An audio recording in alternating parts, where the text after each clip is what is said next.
पा रहा हूँ कि वो गुलाबी झाग है केमिकल वाला, और वहीं पे दो आदमी ये बैठे हुए हैं, ठीक है, हम देख पा रहे हैं।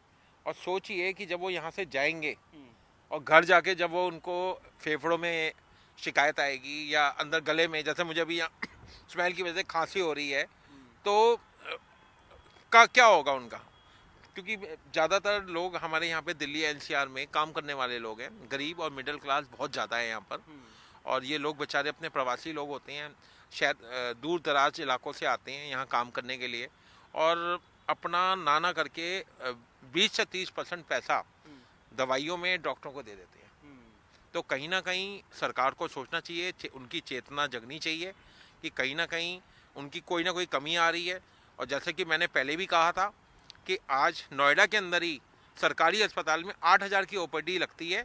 एक बार सरकार को नींद से जागना चाहिए। और दिल्ली में भी इतने बड़े हॉस्पिटल्स हैं, उन सभी हॉस्पिटल्स में ये स्थिति है कि जो लंबी लाइन लगती है ओपीडी के बाहर में, और सैकड़ों हजारों लोग जो हैं वो आते हैं। अब ये देखिए इधर पूरे जो मैं बता रहा था, रियाज बता रहे थे और सेठी जी बता जा रहे थे कि प्लास्टिक वेस्ट और जो तमाम तरीके के वेस्ट हैं वो यहाँ पे साफ तरीके से दिखाई दे रहा है। ये देखिए ये जो है ये प्लास्टिक की बोरी है, प्लास्टिक के कट्टे हैं। इसमें क्या लेके आए होंगे यहाँ पे, जैसे ये देखिए ये भी एक कोई ये जो है मेडिकल वेस्ट है। इस तरीके की तमाम जो वेस्ट है। आपको लगातार खांसी हो रहा है? लगातार खांसी हो रही है क्योंकि यहाँ मुझे लग रहा है कि बहुत ज़्यादा इस समय जो है केमिकल वेस्ट, एक तो मेडिकल वेस्ट ज़्यादा पड़ा हुआ है यहाँ पर, हर जगह मेडिकल वेस्ट दिखाई दे रहा है, ठीक है। और उसके अलावा यहाँ पे जो आज जमुना में जो इन्होंने केमिकल वाला झाग दिखाई दे रहा है वो बहुत ज़्यादा है आज। इस वजह से नुकसान हो रहा है, नुकसान हो रहा है कहीं ना कहीं। स्मेल के कारण देखिए खांसी भी आ रही है, उल्टी जैसा भी लग रहा है, फीलिंग आ रही है।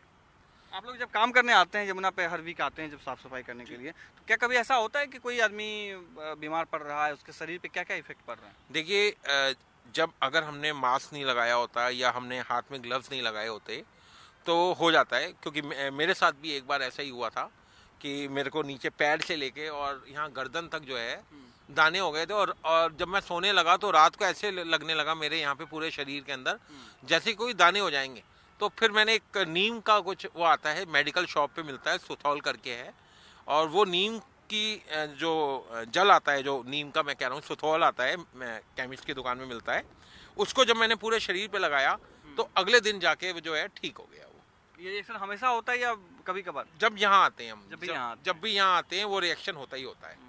अब ये सोचिए, ये तो कई लोग हैं जो बोल देते हैं, कई लोग हैं नहीं बोलते, है ना। जो हमें लगा, जो मुझे लगा वो मैंने बोल दिया। आप नहीं, बिल्कुल सही बात है। इतना ज़्यादा रिएक्शन अगर है, इतना केमिकल है, तो किस तरीके से लोगों के जीवन पर इसका फ़र्क पड़ता होगा।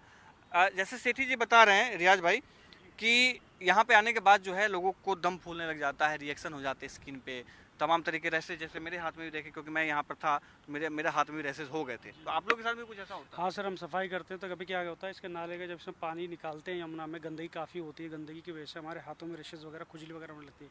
तो एक दो बार हमने मेडिसिन भी लिए, दवाई भी ली है, कुछ लगाने के लिए फिर इसमें दवाइयाँ वगैरह चली थी, तब से जाके फिर आराम में। लेकिन सर इसकी वजह से बाकी चीज़ें और भी बहुत ज़्यादा मतलब दिक्कत होती है, तो हमें से सफाई पर ध्यान देना चाहिए इस चीज़ पर। देखिए जब हम इससे हमें खुजली होगी, आप सोचिए जब हमें इतने से आने से यहाँ पे खुजली हो रही है, तो ये जल, ये जो हमारी यमुना मैया की जो नदी है, ये जैसे जैसे आगे जाएगी, आगे तो लोग स्नान करते हैं इसके अंदर, उनका क्या हाल होता होगा। सोचने की बड़ी बात है कि उन लोगों का, बेचारों का क्या, हम तो चलो हमने बता दिया आपको, मगर उन तक तो बेचारों तक कैमरा तक भी नहीं पहुंच पाता होगा, है ना। वो किसको बताएंगे अपनी बात? सरकार को बताएंगे, किसको बताएंगे? प्रशासन को बताएंगे, किसको बताएं? वो बेचारे ज़्यादा करते हो, स्नान करके गए, दाने हो गए, खुजली हो गए, डॉक्टर के पास जा रहे हैं, वैद्य के पास जा रहे हैं, दवाइयाँ लगा रहे हैं, मगर ये कब तक चलता रहेगा ऐसे? सालों तक जो है बीमारी होती रही। यहाँ पे हम टीडीएस नापेंगे रियाज भाई और सेठी जी, कि TDS and total dissolve solid जो है वो कितना है। मेरे पास मशीन है और मशीन पे हम देखेंगे कि कितना है, क्योंकि यहाँ पर हमने जो नापा है वो हर बार अलग अलग तरीके के, जिस तरीके से पानी का जो बहाव रहता है, या जिस तरीके से हम, ये सेठी जी पकड़िए, सुनिए, दिखा दीजिए, दर्शक देखेंगे, सुनिए हैं। पहले यहीं पे नापते हैं, ये ठहरा हुआ पानी है, यहीं पे नापते हैं, और यहाँ पे जिस तरीके से है, मुझे ये लगता है यहाँ पे थोड़ा सा टीडीएस कम होना चाहिए। क्या सुनिए दिखाइए, आप डालिए इसमें जरा, कैसे आता है सुनिए, देखिए आप। ये सुनिए हमने किया, और ये रॉड है जो सामने पानी के नीचे डालते हैं। पानी सेठी जी डालिए जरा, देखिए कितना है इसका टीडीएस, इधर दिखाइए जरा। 550, 650, 699। एक बार और फिर से डालिए, 600, 694, 694। मुझे लगा है उधर ज्यादा होगा। 700 यहाँ, हाँ, क्योंकि ये ठहरा हुआ है और थोड़ा सा जो है रेत के पास में, तब भी बहुत खतरनाक है। 694 इसका जो TDS है, आप देखेंगे टोटल डिजॉल्व सॉलिड 699 है, यानी कि मेटल, हैवी मेटल यहाँ इसमें इतना ज़्यादा है कि आम जीवन जो है बहुत मुश्किल होगा। जैसे सेठी जी लगातार बता रहे, रिया लगातार बता रहे हैं कि जो भैंस है या जो गाय है यहाँ पे आकर पानी पी, जो मवेशी पानी पीते हैं, अभी देखिए अब ये सब गाय लगातार यहाँ पे आकर के पानी पियेंगे और फिर ये शाम को इन्हीं के द्वारा पानी पिया हुआ जो मनुष्यों के घर पहुँचता है, हमारे और आपके घर पहुँचता है, वो जाता है। वहीं पे लेते हैं, वहाँ पर भी देखते हैं कि गाय जहाँ पानी पी रही है वहाँ का TDS कितना है, ये और अच्छे से समझ में आ पाएगा। इस कैमरे के आपके इंडिया न्यूज़ के माध्यम से जन जन तक पहुंचेगी कि देखिए जानवर पी रहा है और हम वहीं पर इसको नाप रहे हैं TDS को, तो पता लगेगा कि आप लोग के घर तक क्या पहुंच रहा होगा। हाँ, ये सीधा सीधा उदाहरण है। जब आप कहते हैं कि हमें क्या फर्क पड़ता है, यमुना नदी हमसे बहुत कोसों दूर है जी, तो आपको ये उदाहरण समझ में आएगा जी कि यमुना कितनी भी दूर हो जी, लेकिन आपके घर तक इसके सोर्स पहुंच रहे हैं, इससे दूध के माध्यम से पहुंच रहे हैं, घी के माध्यम से पहुंच रहे हैं, आपके घर में मक्खन बन रहा है, वाइट मक्खन पहुंच रहा है आपके घर में, आपके घर में दही पहुंच रहा है, तो कहीं ना कहीं आप दूर नहीं है यमुना से। जैसे हमने 700 नापा था वहाँ पे 694 और हम यहाँ पे नापते हैं। सेठी जी आप आगे आ जाइए जरा सा। और जिस गाय को हम माता कहते हैं उस गाय के साथ में ये स्थिति है, आप देखेंगे कि कैसे छोड़ा हुआ, कोई आदमी भी नहीं है जिसे पूछा जा सके कि भाई यहाँ पे आपने क्यों छोड़ा हुआ, ऐसे ही खुद से आई हुई है। पकड़िए सेठी जाइए जरा, इधर आइए, इसको जीरो कर लीजिए फिर से। और हमने इसको जीरो किया। अविनाश भाई आप दिखाएंगे जीरो, हमारे कैमरा पर्सन आपको जीरो इसमें दिखाएंगे कितना है। उसके बाद हम ये देखिए यहाँ भी गाय पी रही थी, हम यहाँ पे नाप के देखते हैं। देखिए चारों जहाँ भी आपका पैर पड़ेगा ना वहाँ प्लास्टिक की बोरियाँ आपको दिखाई देंगी, प्लास्टिक और जो तमाम तरीके की गंदगी है वो दिखाई देती है। यहीं पे डालते हैं, यहाँ पे भैंस पी रही, गाय पी रही थी, देखिए कितना है 570 नहीं 970। बताइए, दोबारा से डालते हैं 970, यानी कि आप समझिए कि मात्र 10 कदम के दूरी पे इतना ज़्यादा फर्क पड़ रहा है। मैं दोबारा से डालता हूँ इसको, अब ये देखिए 970।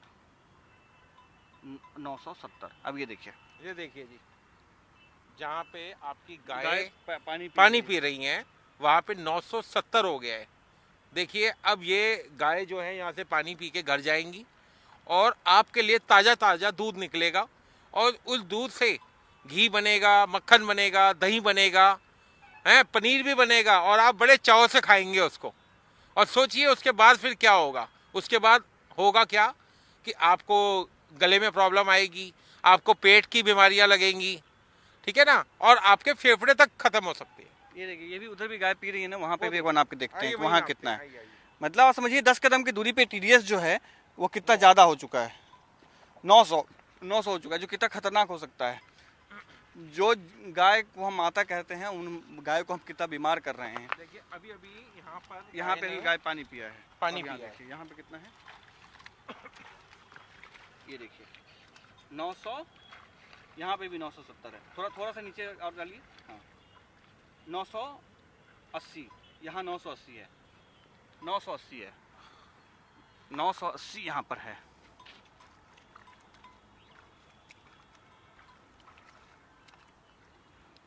ये देखिए 980, बताइए 980 कितना खतरनाक है।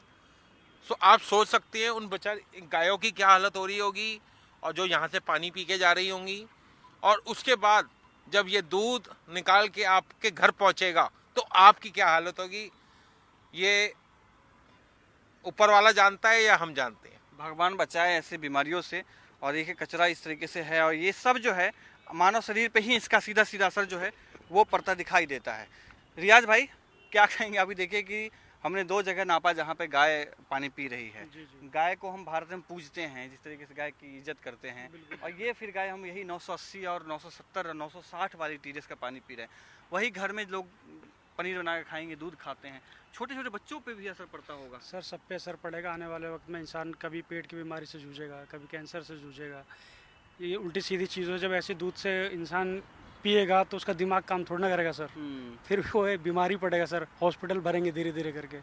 तो सर हमें इन चीज़ों पे ध्यान देना पड़ेगा सर, ध्यान करना पड़ेगा। प्राइवेट हॉस्पिटल वालों के बल्ले बल्ले है, क्योंकि कई ऐसे जगह हैं जहाँ पे प्राइवेट हॉस्पिटल में ही लोग जाते हैं, उनके बल्ले बल्ले हैं। और तमाम से ज़्यादा हमारे इलाकों में स्कूलों से ज़्यादा इस समय अस्पताल खुलते जा रहे हैं। ये मैं देख रहा हूँ कई सालों से कि स्कूलों से ज़्यादा हमारे यहाँ अस्पताल खुल गए हैं। दिल्ली में तो सरकारी बहुत सारे अस्पताल हैं, मगर नोएडा में तो एक ही अस्पताल है सेक्टर 39 के अंदर। अब आप सोचिए कि वहाँ कितने लोग पहुँचते हैं, और ज़्यादातर अगर सरकार नापे तो ज़्यादातर वो पेट की बीमारी से जूझ रहे होते हैं, या उनके गले की बीमारी हो रही होती है, या कोई एलर्जी हो जाती है उन लोगों को। होती कहाँ से? अब जब यहाँ पे हमने अभी टीडीएस, जैसे कि आपका अभी मशीन से हमने टीडीएस नापा 970 तो बहुत ज़्यादा है। अब सोचिए जब इन मवेशियों का क्या हाल हो रहा होगा, यहाँ से पीने के बाद ये भी बीमार पड़ रही होंगी। देखिए हम आप ये तो ठीक है, मशीन से हमने दिखाया कि मशीन, क्योंकि प्रामाणिकता के लिए ज़रूरत होती है कि मशीन को इस्तेमाल किया जाए। लेकिन मैं फिर भी बिना हाथ में मेरे ग्लव्स नहीं है, बिना ग्लव्स के ही नहीं, फिर भी मैं आपको दिखाता हूँ कि ये कितना काला पानी। देखिए पहले आप खुली आंखों से भी देखेंगे तो आपको ये काला पानी दिखाई देता है, ऐसा लग जैसे टार चल रहा हो।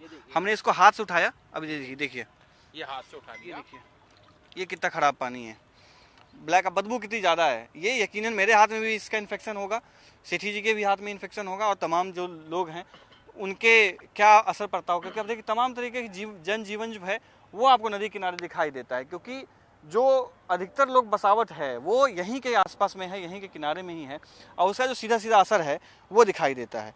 सेठी जी एक बात बताइए, क्या आपको लगता है कि जनजीवन, रियाज भाई ये मैं आपसे भी जानना चाहूँगा दोनों आदमी से, कि क्या आम जन जो लोग हैं, जो आम जनता है, वो इस बात से अवेयर है कि इस तरीके से दिक्कत यमुना किनारे हो सकती है? उनको पता है? आप लोग जब बात करते होंगे अपने आस पड़ोस में। नहीं सर, लगता तो नहीं उन्हें पता होगा, और हमें लगता है कि अगर जब तक हम इसको जागरूक नहीं करेंगे लोगों को, तब तक पता भी नहीं चलेगा। क्योंकि बहुत से लोगों घरों में टीवी भी नहीं है, बहुत से लोग मोबाइल नहीं है, लेकिन जो चलाते हैं, जो टीवी देखते हैं, उन्हें ज़रूर इस चीज़ पे ध्यान देना चाहिए, और देखते हैं तो उन्हें हमारे साथ आना चाहिए। अगर वो देखते हैं कि भाई पर्यावरण दूषित हो रहा है, जल दूषित हो रहा है, यमुना दूषित हो रही है, तो उन्हें देखने से काम नहीं चलता है। उन्हें हमारे साथ मिलजुल के यहाँ आना चाहिए, और हमारे साथ ज़्यादा काम करवाना चाहिए, ताकि हम इसको बचा सकें, और हमारे आने वाले जो हमारे बच्चे हों, बूढ़े हो, बुजुर्ग हों, उस चीज़ का यूज़ कर सकें। इस तरीके से तो सर हम क्या, हमारे बच्चे भी यूज़ नहीं कर पाएंगे। ये बात सिर्फ यमुना नदी की नहीं है, दर्शक इस बात को जाने, जो आम जनता है वो इस बात को जाने, यमुना की साफ सफाई सिर्फ यमुना की साफ सफाई की बात नहीं हो रही है, सिर्फ प्लास्टिक यहाँ हटा देने से बात, सिर्फ यमुना की भलाई की बात नहीं हो रही है, बात हो रही है पूरे मानव जीवन की, मानव सभ्यता की, मानव जो शरीर है उसके ऊपर जो फर्क पड़ रहा है, सीधा सीधा जो असर पड़ रहा है। क्योंकि हमने तो वो गाँव देखा है जहाँ पर कैंसर से लोग पीड़ित हैं, जहाँ पर लोग किडनी की समस्या, किडनी पत्थर की समस्या से लोग पीड़ित हैं, और वो साफ साफ दिख रहा था। यानी कि ये बात जो है सिर्फ यमुना की साफ सफाई को लेकर के नहीं, पूरे मानव प्रवृत्ति, मानव सभ्यता और मानव जीवन के ऊपर डिपेंड करता है। क्या आप क्या कहेंगे इस बारे में? क्या आपके आसपास के लोग जानते, जागरूक हैं? बिल्कुल। अभी हुआ क्या कि 2 दिन पहले जब आपके इंडियन न्यूज़ पर ये स्टोरी चलनी शुरू हुई यमुना के ऊपर, और कई लोगों के मेरे पास फ़ोन आए कि जी आप ये कहाँ पे गए थे, आप कहाँ पे, ये यमुना कहाँ पे, हमारे घर के आसपास भी यमुना बहती है क्या? मैंने कहा बिल्कुल बहती है, कलिंदीगुंज के पास में नोएडा का भी घाट है और दिल्ली का भी घाट है। कि तो उनको तब मालूम चला कि अच्छा यमुना, तभी हम कहें कि हमारे घर में इतना मच्छर कहाँ से आ रहा है। क्योंकि नोएडा में आज क्या हो रहा है कि सबसे ज़्यादा लोग मच्छरों से भी वो हो गए हैं, जैसी गर्मी शुरू हुई है और मच्छरों का आतंक शुरू हो गया है नोएडा के अंदर, तो वो कहीं ना कहीं मच्छर भी यहीं पनप रहे हैं, यहीं पे उनकी पैदावार हो रही है मच्छरों की भी। और मुझे ये लगता है कि अगर इन चीज़ों को हमने जल्द से जल्द साफ़ नहीं किया तो कहीं ना कहीं जो है हम सैकड़ों बीमारियों से वो हो जाएंगे। नई बीमारी जिस तरीके से आ रही बीमारी, अब आने वाले समय में डेंगू भी आएगा, और एक बार यहाँ चिकनगुनिया ने भी आया था, जब वो एक मच्छर ने जो है लोगों को 3 दिन के लिए उनको घर में बैठा दिया था। तो यहाँ तरह तरह की बीमारियां पहले भी आई हैं और आने वाले टाइम में और ज़्यादा बीमारियां आएंगी। तो ये दिक्कत है। आपने देखा कि किस तरीके से स्थिति है। हमारे साथ रियाज थे, हमारे साथ में विक्रम सेठी जी थे, दोनों आदमी ने बताया कि यमुना की स्थिति किस तरीके से। साफ रियाज ने कहा कि यमुना की साफ सफाई सिर्फ यमुना की साफ सफाई नहीं है, हमारे और आपके स्वास्थ्य की बात है। हम बीमार पड़ रहे हैं, हमारे बच्चे बीमार पड़ रहे हैं, हमारे जेब से पैसा जा रहा है हॉस्पिटल्स में, हॉस्पिटल वालों के बैंक जो हैं वो भरते जा रहे हैं हमारे पैसों से, लेकिन हमारा जो कोई भलाई है वो नहीं हो पा रहा। जैसे विक्रम जी ने बताया कि पूरे यमुना में जिस तरीके से स्थिति है, तमाम जो शहर हैं अगल बगल के, करोड़ों लोग जो रहते हैं, लाखों लोग जो रहते हैं, वो उन सब के जीवन पर सीधा सीधा असर पड़ रहा है। अब देखना यह है कि जिस तरीके से लगातार सरकार प्रयास कर रही है वो प्रयास क्या काफ़ी हो पाएंगे। जिस तरीके से हमने दिखाया कि यमुना नदी में, यमुना में जो सफ़ेद झाग पहले दिखाई देता था वो अब पिंक, सफ़ेद के बदले पिंक जो झाग है वो दिखाई देता है, जो कि केमिकल वेस्ट की वजह से होता है। हमने आपको सभी वस्तु स्थिति दिखाई। अब आपके ऊपर डिपेंड करता है कि आप किस तरीके से इस चीज़ को देखते हैं, यमुना को लेकर के आप कितने गंभीर हैं, कितनी भागीदारी जो है आप दिखाते हैं। कैमरामैन अविनाश के साथ में मैं आदित्य कुमार, इंडिया न्यूज़, दिल्ली।